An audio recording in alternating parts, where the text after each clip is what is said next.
السلام عليكم بنات، كي دايرين؟ لاباس عليكم؟ نتمنى كلكم تكونوا بخير وعلى خير. اليوم جيت نقدم لكم واحد السلطه كتجي زوينه بزاف، راقيه والمقادير ديالها بسيطه.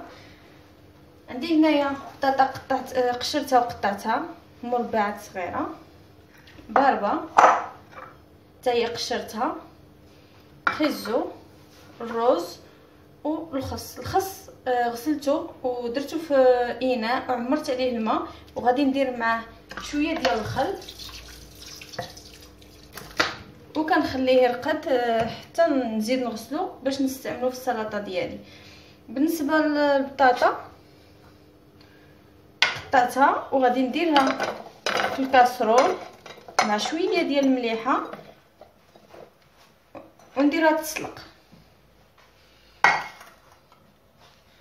الروز غادي نغسلو مزيان وحتى هو غادي نديروه تسلق. بالنسبه للباربه غادي نقطعها هكذا خضراء،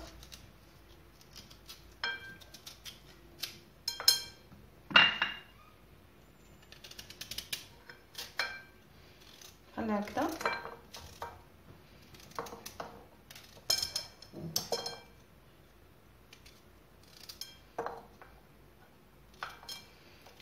وكندير لها الماء الكافي اللي غادي تسلق به.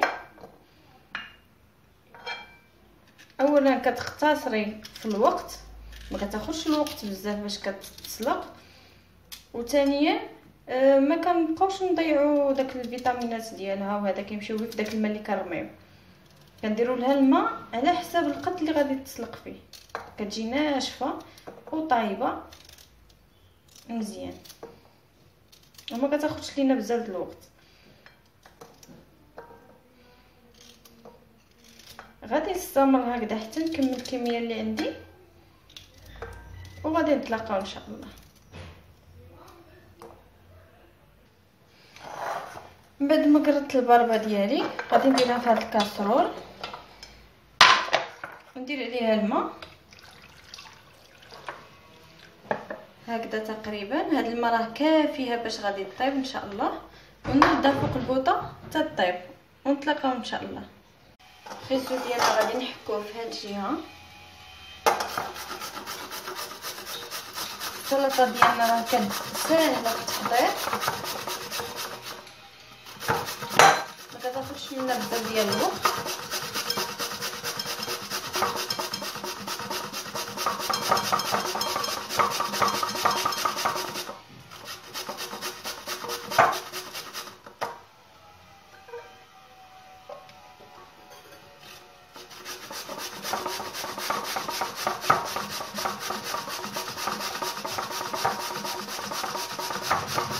غادي نستمر بحال هكذا حتى نكمل الكميه اللي عندي.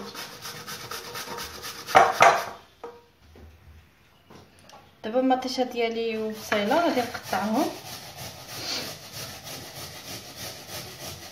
بهذه الطريقه صغيورين عادي، سلطه عاديه.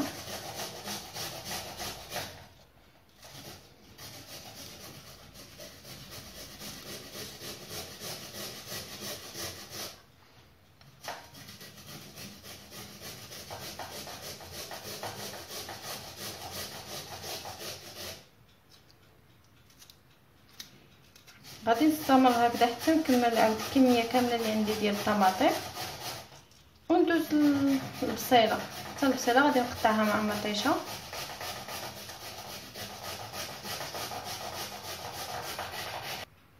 بالنسبه لاصوص اللي غنخلطوا بها الرز ديالنا والبطاطا غادي نحتاجو لا مايونيز، مثلا 2 معالق صغيورين، شويه ديال الفلفل الاسود الابزار، واحد شويه،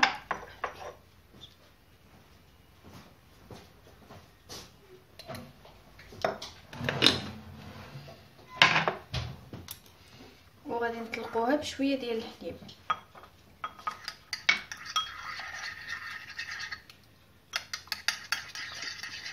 وكنحركو مزيان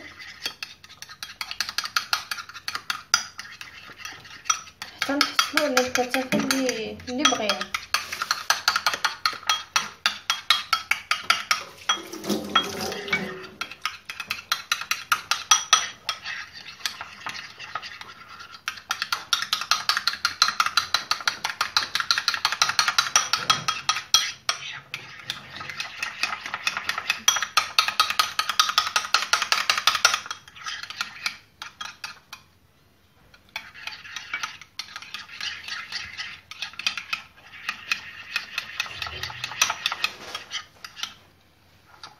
صافي هي هذه لاصوص ديالنا هذه هي الكتافه اللي بغيت. ندوزو نحضروا لاصوص الثانيه اللي غادي نديروها، الا نديرو بها الضربه ان شاء الله. عندي هنايا 2 معالق ديال الليمون، الحامض معصرين. غادي نستعمل 2 معالق كبار يعني 4 صغار.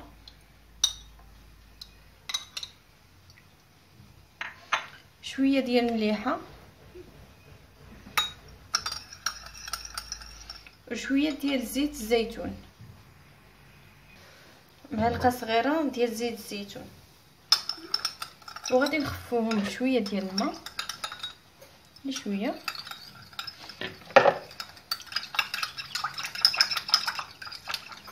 ونخليوهم جانبا حتى نحتاجوهم. من بعد الرز ديالي ما تسلق وبرد، عندي هنايا 2 علب ديال الطون مصفيهم من الزيت، غادي نضيفهم على الرز ديالي.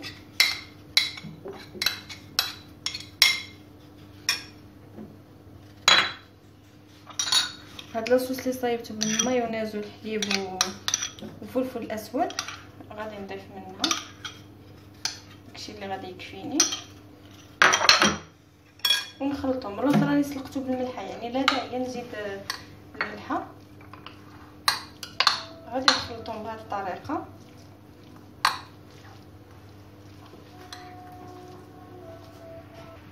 بنفس الطريقه غادي نديرو البطاطا، ندير شويه ديال هاد لاصوص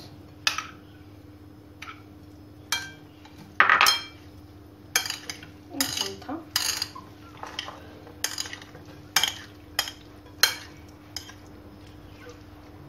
صافي ها هي واجده.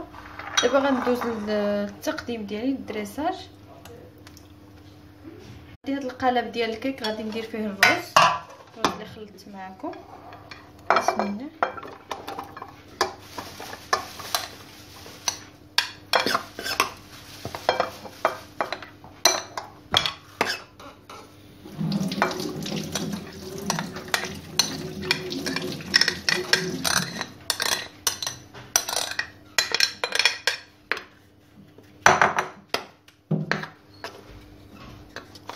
كنضغط عليه بالملعقه بحال هكا.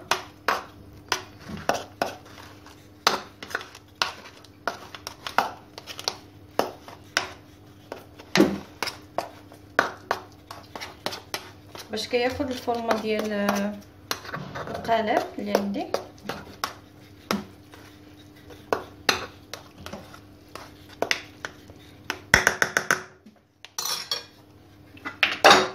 وكنديرو في طبق التقديم. هانتوما كيف ما كتشوفوا. غادي ندير البطاطا ديالي في هذا الجانب،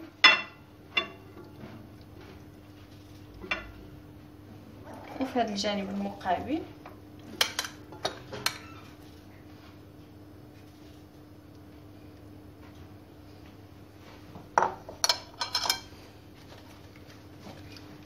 غادي ندير هذا الخس هكذا باش غادي ندير فيه الباربه.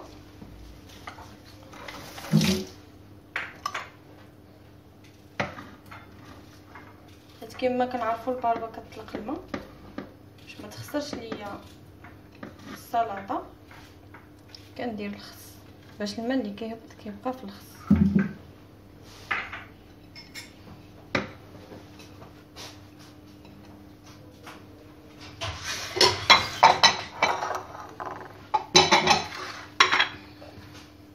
ندير مطيشه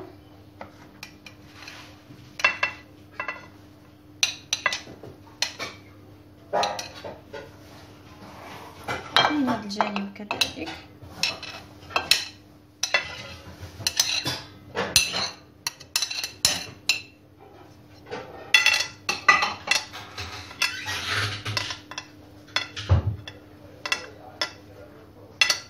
نحاول نخليه بلايصه تحزو.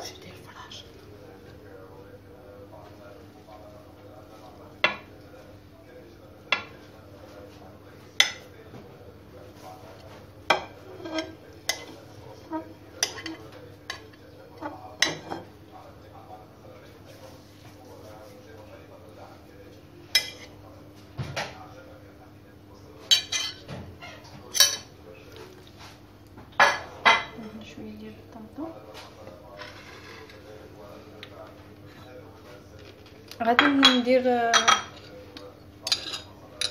هاد لاصوص اللي درت على البرغل اللي فيها الحامض والزيت العود،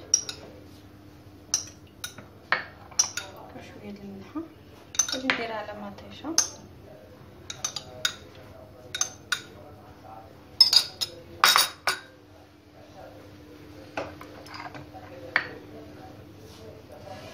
الخيار غادي نديروه هنايا مع الجناب.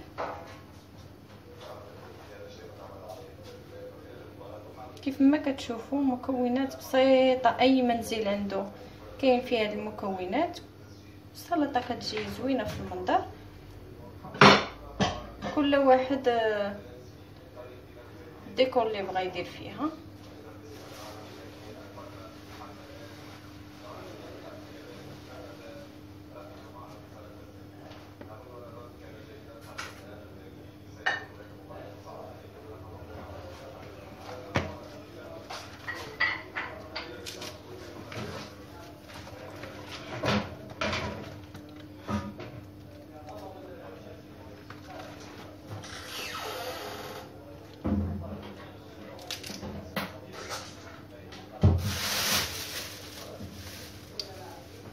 هذه غير للتزيين. غادي ندير هنايا بهذه الطريقه.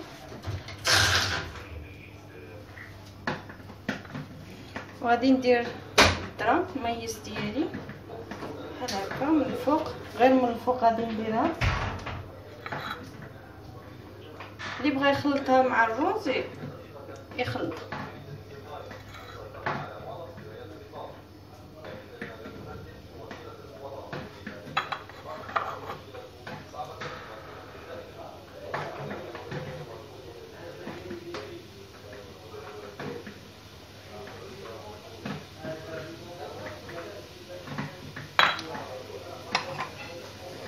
عندي هنا شويه ديال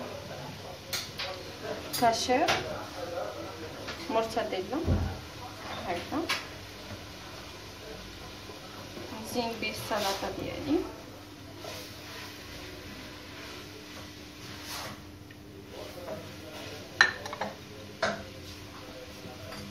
والفرomاج قطعته بهذا الشكل.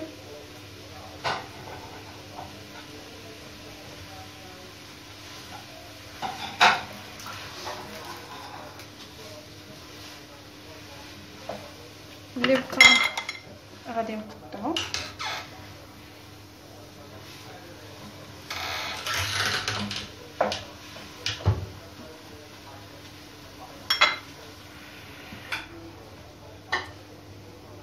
هنا بيضه عندي مسلوقه.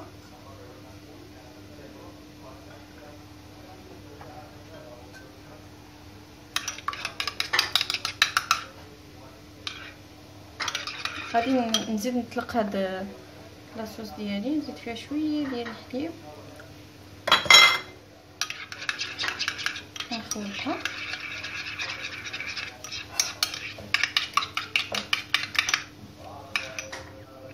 ونديرها بهذا الشكل.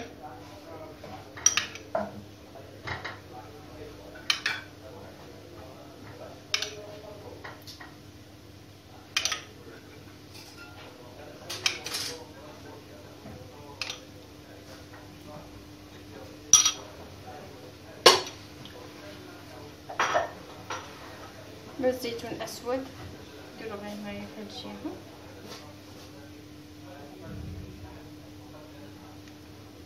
صافي هي السلطه ديالي واجده. نتمنى تكون نالت الاعجاب ديالكم وتجربوها. كيف ما شفتوا كلشي فيها بسيط ومتواجد في اي منزل، والتقديم بسيط وكيجي زوين. لاول مره كيزور القناه ديالي ما ينساش الضغط على الزر الاحمر الموجود اسفل الفيديو اللي هو الاشتراك او سبسكرايب او ابوني، وتشجيع باللايك، وخليو لي التعاليق ديالكم بخصوص الوصفه ديالي. نتلاقاو في فيديو جديد ان شاء الله مع وصفه اخرى.